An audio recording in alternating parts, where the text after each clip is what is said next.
ngasizakala ngaleyo ndlela phezu kwaleyo mali leyo ngisebenzele from elentweni ngagulelwa umfana cishe wafa la ngamsa la esibhedlela ngabhadala yonke le mali 88,000 njengoba ngihleli ngenamali 88,000 esibhedlela phela.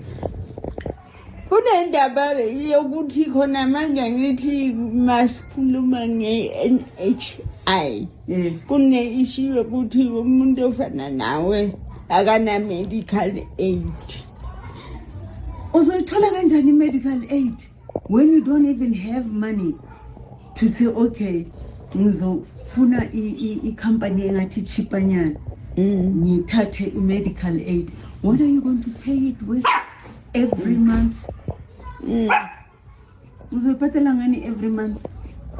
Because i-medical aid ayizuthi no ngoba uhleli ku-wheelchair will give you for free. You see, so it's hard. Yeah. And how long have you been in this industry, man? 53 years. 53 years. I started when I was 21 years old. Kunabantu abathi ngithole imali kuma-cans, thole 100,000 kuma-cans, thole Akutholanga lutho. Bathola ama-100,000 left, right and center, ama-20,000 amanye. But again, ngoba mangenanhlanhla njengami, because those people are lucky. Do you know? Bakwazi ukwenza izinto zabo ngalo mali leyo. Yawo wonke umuntu kumele ukuthi ayithole. Uyayibona ngoba eyama-artists imali. So why kukhethwa? Why do they pick and choose? Now I feel it. I really do feel it. Ukuthi yeah.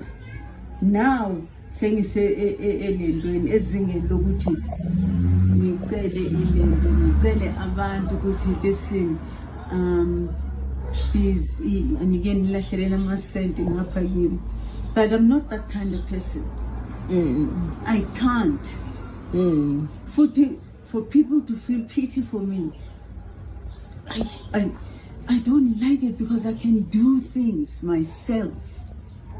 I don't want a hand over. Oh, Shemom Nandi, hand over. You understand? Maybe grocery nyana is IoT. That's why I'm here. Because she collected a grocery for artists nabantu be-sports. Yeah. Not unless we grocery but at least into ezawenza ukuthi nami ngithole something, but otherwise nje akekho umuntu ofuna ukuphila ngokucela. Leyaya ke yile nto bengilwela throughout kuniningile ukuthi the thing is we don't want to be a burden. Give us equal